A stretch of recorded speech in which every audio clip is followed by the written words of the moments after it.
السلام علیکم ناظرین، آج کی اس ویڈیو میں ہم آپ کو پاکستان میں موجود ایک اور جھیل کے بارے میں بتائیں گے جس کا نام نلتر جھیل ہے، جس کو ریمبو جھیل بھی کہا جاتا ہے۔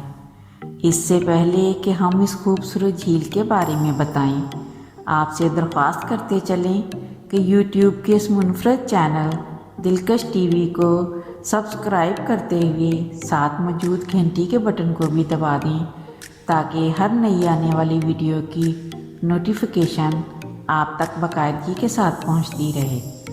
آئیے ناظرین، چلتے ہیں آج کے موضوع کی جانب۔ نلتر جھیل جو سترنگی جھیل کے نام سے مشہور ہے، بہت سے لوگوں کو نلتر وادی کے بارے میں علم بھی نہیں ہے، جس کی وجہ سے قومی سیاح پاکستان کے کونے کونے سے گلگت حنزہ پہنچ کر بھی نلتر دیکھنے نہیں جاتے۔ آئیے آج ہم آپ کو نلتر وادی کے بارے میں بتاتے ہیں۔ گلگت شہر سے نلتر وادی کے دو راستے جاتے ہیں، ایک نارمل روڈ اور دوسرا کراکرم ہائی وے کے ذریعے نارمل ویلی سے جیپ کرائے پر لے کر نلتر پہنچ سکتے ہیں۔ نارمل سے نلتر تک کا راستہ مکمل طور پر کچا اور ڈھلوان والا ہے۔ بائک کا سفر خطرے سے خالی نہیں ہے، اس لیے جیپ پر سفر کریں۔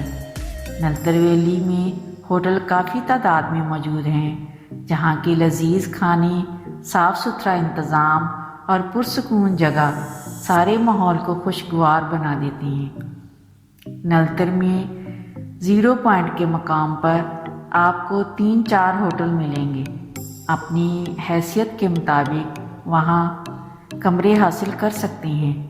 0 پوائنٹ پر آپ اپنا ذاتی ٹینٹ نہیں لگا سکتے۔ نلتر 0 پوائنٹ سے 2 راستے نکلتی ہیں۔ ایک راستہ تھوڑا سا نیچے کی طرف ہے جو آگے جا کر سکی سلوپ سے ملتا ہے، جبکہ 0 پوائنٹ سے نکلنے والا دوسرا راستہ جھیل نلتر کے پاس جاتا ہے۔ 0 پوائنٹ سے جھیل بلو لیک تک کا سفر 40 منٹ سے لے کے 1 گھنٹے تک ہو سکتا ہے۔ 0 پوائنٹ سے جھیل کے راستے میں آبشار، کچے پل، نالے، گھنے جنگلات ملیں گے۔ آپ راستے میں فوٹوگرافی بھی کر سکتے ہیں، مگر آپ وہاں کے لوگوں کی اور ان کے گھروں کی فوٹوگرافی کرتے وقت اجازت ضرور لیں۔ سترنگی جھیل تک پہنچنے کے بعد آپ تازہ دم ہونے کے لیے وہاں کے چھوٹے چائے کے ہوٹل سے چائے پی کر ریلیکس ہو سکتے ہیں۔ نلتر کا یہ قدرتی حسن ہے۔ اللہ تعالیٰ نے گلگت بلتستان کے دیگر علاقوں کی طرح نلتر کو بھی بے پناہ قدرتی حسن سے نوازا ہے۔ یہاں کا پرفضا ماحول، گھنے جنگل، سرسبز و شاداب وادیاں، شفاف چشمے، دودھ جیسی نہریں، برف پوش پہاڑ، گنگناتی ندیاں، رنگ برنگی جھیلیں، شفایت سے بھرپور جڑی بوٹیاں اور نایاب نسل کی جنگلی حیات نلتر کی خوبصورتی کی نکھار ہے۔ سترنگی جھیل میں کشتی رانی کا بھی اپنا ہی مزہ ہے۔ اس کے علاوہ نلتر کے آلو کی تو بات ہی کچھ اور ہے۔ نلتر بالا میں صرف آلو کی ہی فصل کاشت کی جاتی ہے۔ نلتر سے 4 گھنٹے کا پیدل سفر کر کے اس آخری کونے تک پہنچنا لازمی ہے جہاں وہ سترنگی جھیل واقع ہے۔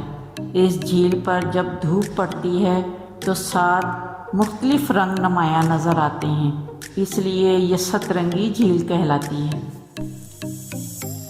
جھیل پر چونکہ موسم خاصا سرد ہوتا ہے، ٹھنڈی ٹھنڈی ہوائیں جب چلتی ہیں تو ایسے میں وہاں کی نمکین چائے بہترین دوا بن جاتی ہے۔ یہ تھی نلتر وادی کی خوبصورت اور قدرت کے کمالات کی داستان، مگر وہاں کا سب سے اہم مسئلہ نلتر جانے والی سڑک کی خستہ حالی ہے۔